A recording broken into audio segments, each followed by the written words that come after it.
அவர்கள் குஜராத் மற்றும் மகாராஷ்டிரா உள்ளிட்ட மாநிலங்களில் தொடர்ந்து 3 நாட்களாக கனமழை பெய்கிறது. இன்று ஒரே நாளில் 22 சென்டிமீட்டருக்கும் அதிகமாக மழை பெய்துள்ள சூழ்நிலையில் இப்போது நான் பார்த்துக் கொண்டிருக்கக்கூடிய அந்த காட்சியானது சூரத் நகரில் தொடர்ந்து பெய்த கனமழையால் சாலைகள் ஆறுகள் போல அங்கு தண்ணீர் கரை புரண்டு ஓடுவது காட்சியையும், அங்கு பொதுமக்கள் இருசக்கர வாகனங்கள் மற்றும் வாகனங்களை இயக்க முடியாத சூழ்நிலையில் தண்ணீரில் தத்தளிக்கக்கூடிய அந்த காட்சிகளை பார்த்துக் கொண்டிருக்கிறோம். இப்போது பார்த்துக் கொண்டிருக்கக்கூடிய காட்சி ஒரு பள்ளிக்கூடத்திலிருந்து மாணவ மாணவிகள் வீடு திரும்ப முடியாமல் அந்த மலைக்குள் தத்தளிக்கக்கூடிய அந்த காட்சிகளை தான் இப்போது பார்த்துக் கொண்டிருக்கிறோம். சூரத் நகரில் மட்டுமல்ல, இதே போல ஜூனாகத் உள்ளிட்ட பல்வேறு குஜராத்தின் பல்வேறு மாவட்டங்களிலும் 3 நாட்களாக இந்த வங்கக்கடலில் உருவாகியுள்ள அந்த காற்றழுத்த தாழ்வு நிலையால் தொடர்ந்து கனமழை பெய்து வருகிறது. இதனால் குஜராத் மாநிலமே பெரும்பாலான மாவட்டங்களில் பல மாவட்டங்களில் சூறைக்காற்றுடன் கனமழை பெய்வதால் முக்கிய சாலைகளில் தண்ணீர் கரை புரண்டு ஓடுவதால்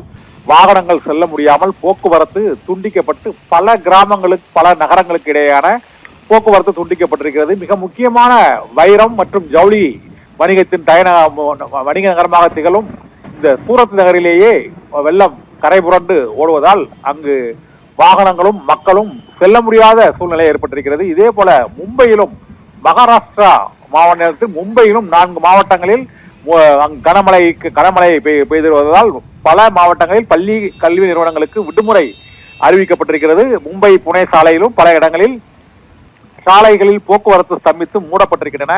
இதே போல குஜராத் மாநிலத்திலும் முக்கிய நகரங்களின் சாலைகள் துண்டிக்கப்பட்ட சூழ்நிலையில் அங்கு மழை வெள்ள நீரால் மக்களின் இயல்பு வாழ்க்கை கடுமையாக பாதிக்கப்பட்டிருக்கிறது. ஞாயிற்றுக்கிழமையிலிருந்து தொடர்ந்து மணிக்கு 40 முதல் 60 கிலோமீட்டர் வேகத்தில் பலத்த சூறாவளி காற்றுடன் தொடர் கனமழை பெய்து கொண்டு வருவதால் இப்போது சாலைகளில் தண்ணீர் அங்கு இடுப்பளவு தண்ணீர் சாலைகளில் பெரும்பாலான இடங்களில் தாழ்வான பகுதிகளில் ஓடுவதாக குஜராத் மாநில அரசு அங்கு பல மாவட்டங்களுக்கு இன்னும் ரெட் அலர்ட் எச்சரிக்கையை விடுவிக்கப்படுவதால் தொடர்ந்து கனமழை பெய்யும் என எதிர்பார்க்கப்படுகிறது. சூரத் நகரமே தண்ணீரில் மிதக்கக்கூடிய அந்த காட்சிகளை தான் பார்த்துக் கொண்டிருக்கிறோம். பல கிராமங்கள் துண்டிக்கப்பட்ட நிலையில் தகவல் தொடர்பு துண்டிக்கப்பட்டு சாலை போக்குவரத்தும் துண்டிக்கப்பட்டு குஜராத் மாநிலத்தில் பல மாவட்டங்கள் போக்குவரத்து தகவல் தொடர்பு ஆகியவை துண்டிக்கப்பட்டு ஸ்தம்பித்து போயிருக்கின்றன.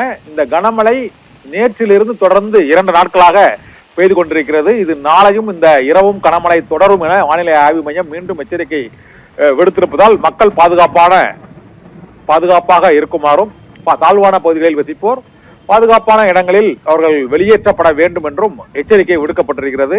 இப்போது குஜராத் மாநிலம் மட்டுமல்ல, மகாராஷ்டிரா மாநிலத்திலும் கோவா எல்லை பகுதியிலும் தொடர்ந்து இந்த கனமழை பெய்து கொண்டிருக்கிறது. வங்கக்கடலில் உருவாகியுள்ள இந்த காற்றழுத்த தாழ்வு பகுதி வலுவடைந்த நிலையில் இந்த கனமழை நீடித்துக் கொண்டிருக்கிறது. அபரகம்.